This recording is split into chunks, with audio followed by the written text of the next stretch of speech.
Hello everyone, welcome back to my channel. I hope you are all doing fine. Today I am going to explain John Donne's poem The Good Morrow.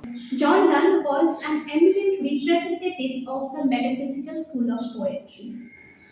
His poetry is noted for the metaphorical and sensual style. He wrote love poems, sonnets, elegies, sermons, as well as he translated many poems from Latin into English. This poem, The Good Morrow, is an obit. An obit is a kind of a poem or a song that is sung at the daybreak. Donne has taken this obit form and used it to subvert the tradition of the poem where lovers must be separated at the daybreak. We can say that this poem also takes the form of a dramatic monologue because here we see that one lover talks about his deep emotional feelings. Without further ado, let us begin with the poem. The first stanza.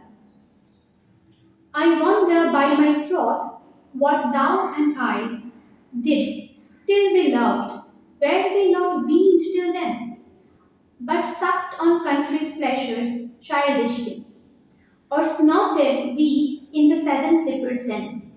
It was so, but this all pleasures fancies be. If ever any beauty I did see, which I desired and got, it was but a dream of thee.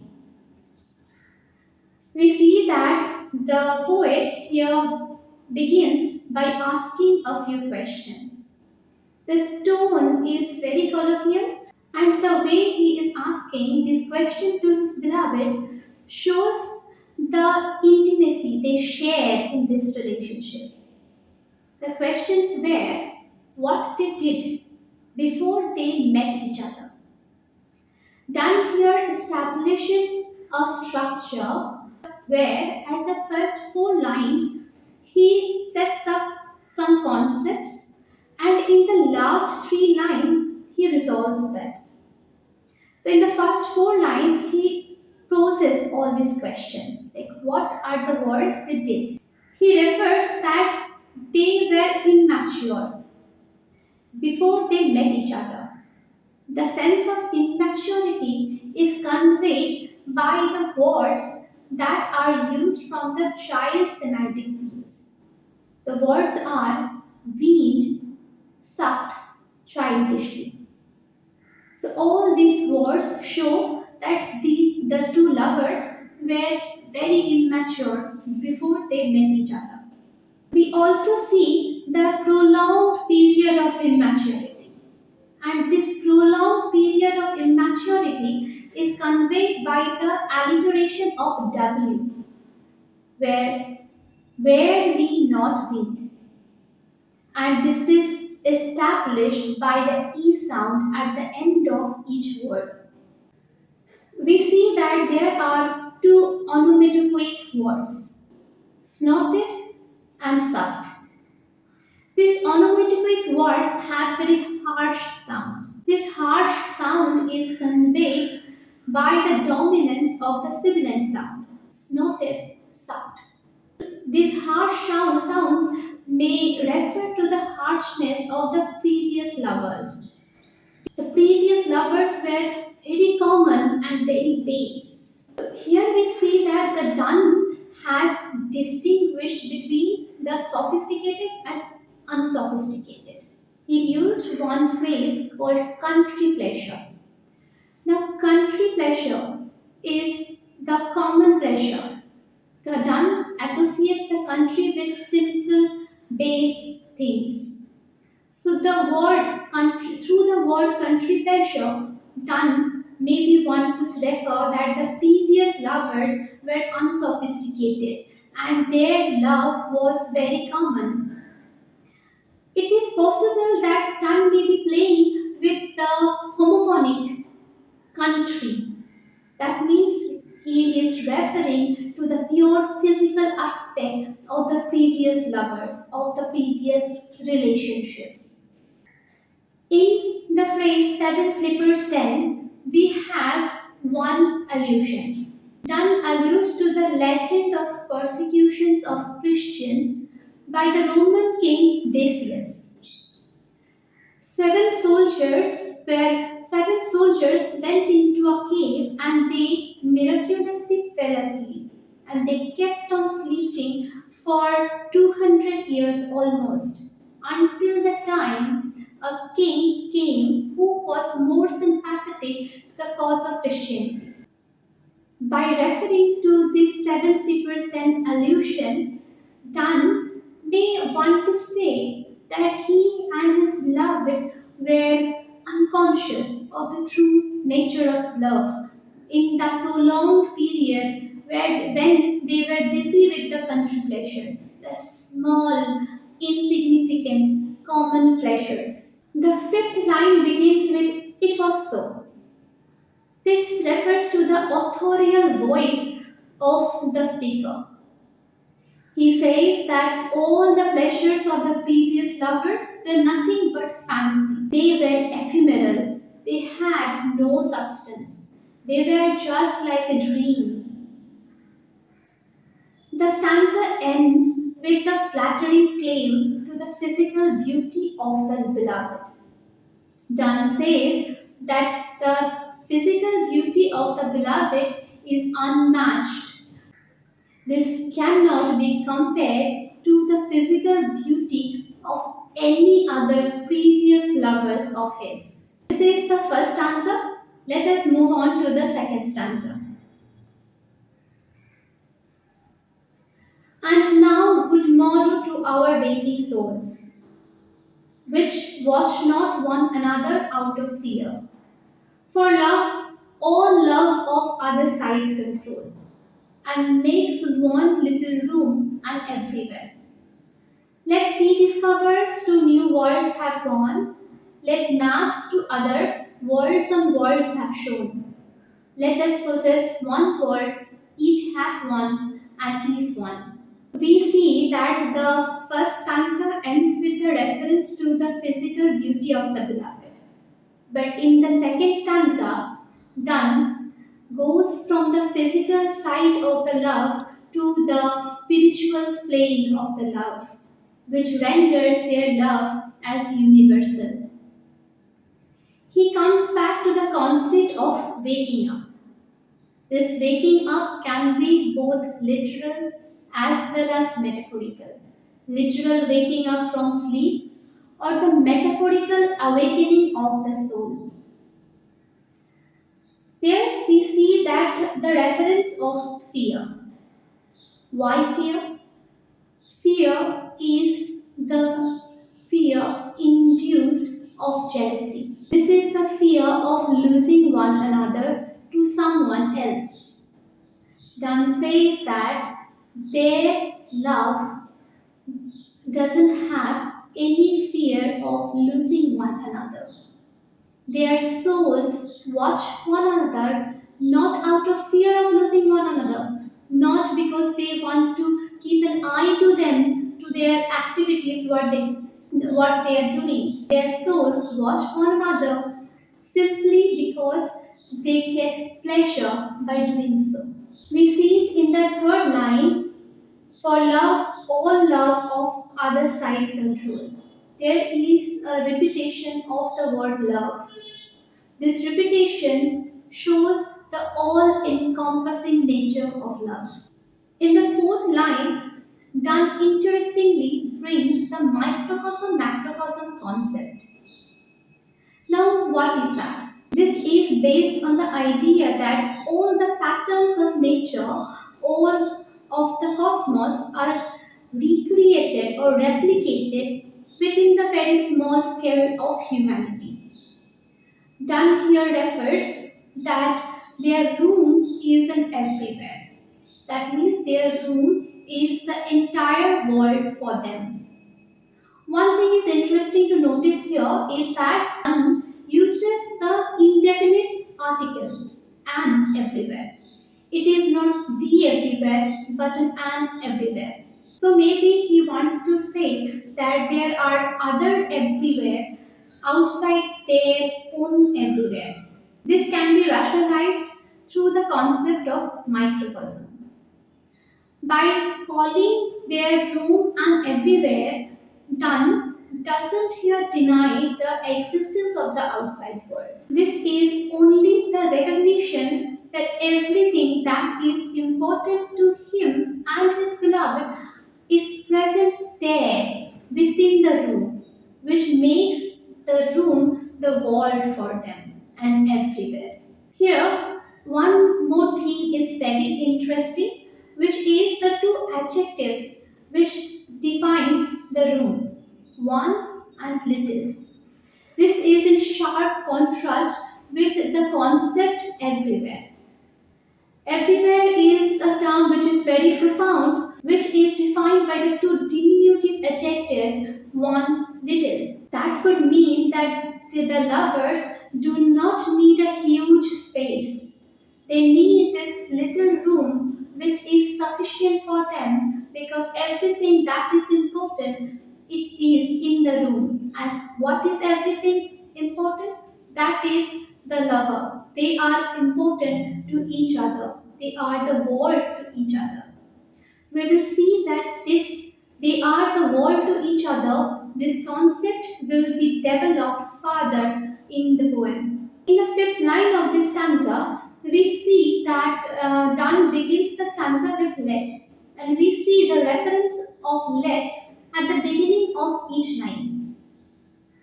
Let means to allow. Donne has already established the fact that their room is an everywhere. And by establishing the fact, Donne now talks about the outside world. He says that outside world people are doing different things. People are maybe going on voyages to discover new lands, and they are even mapping these new lands.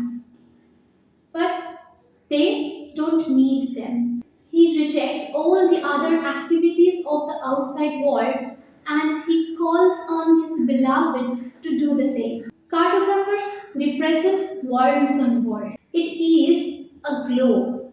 This represents the microcosm. Given that the earth is represented within the miniature, and the repetition of words conveyed the sense of multiplicity. The theme of discovery is very common in the Elizabethan and Jacobean poetry. And this because this was the time when people were discovering new lands and the excitement is definitely there to discover this new land.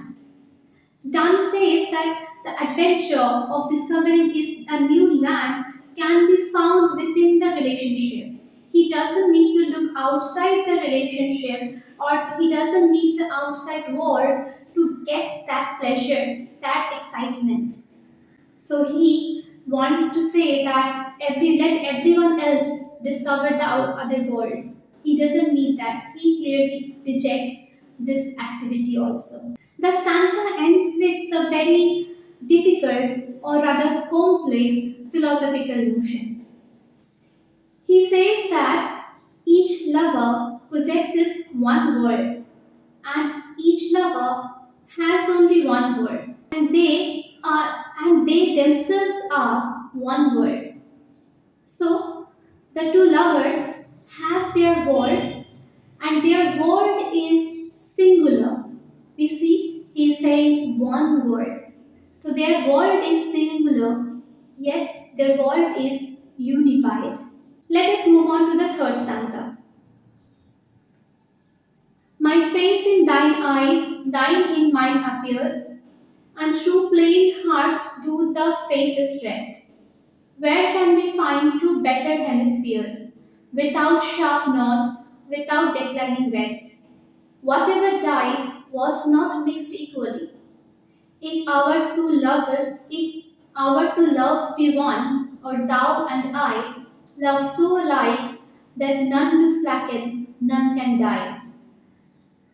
The first four lines of the third stanza develops the idea which Donne introduces in the last line of the previous stanza, that the lovers are one world to each other.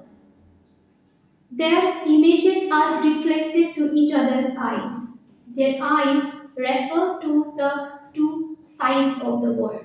So, first, one thing is clear that the lovers they are so close to one another. They are at such a close proximity that their images are reflected to one another's eyes. So the line each hath one and is one is reverberated in the third stanza also.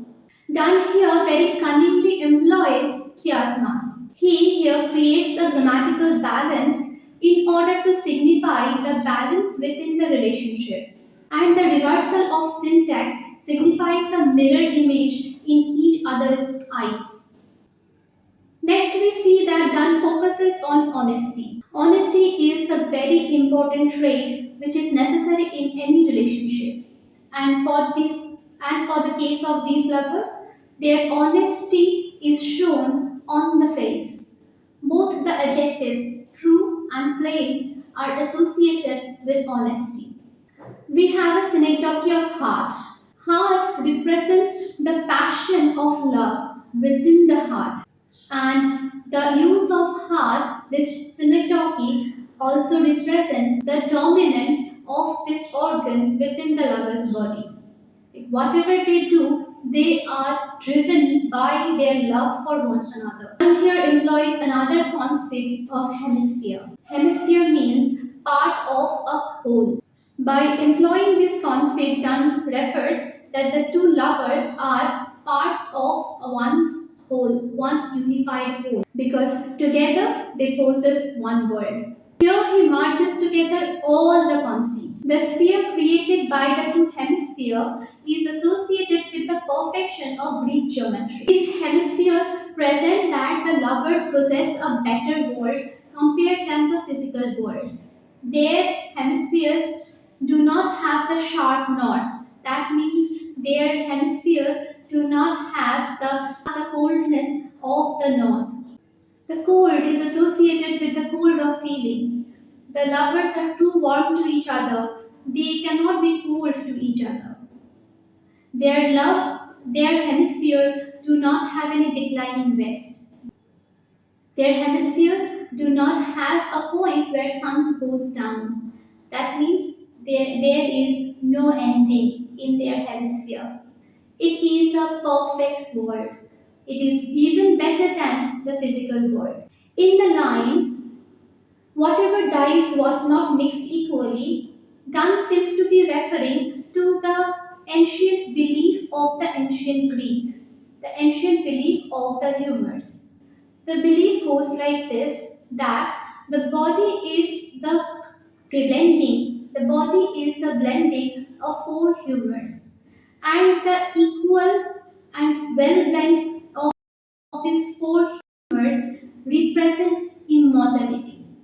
If one person keep on balance of these four humors, that person might become immortal. By referring to this, Dunn may want to say that their love is so harmonious, so well balanced that will never die. One more thing is notable. Perhaps Dunn has some other meaning in the word die. In the Elizabethan and Jacobean period, the word die was associated with orgasm. It was believed that orgasm reduces one day of the life.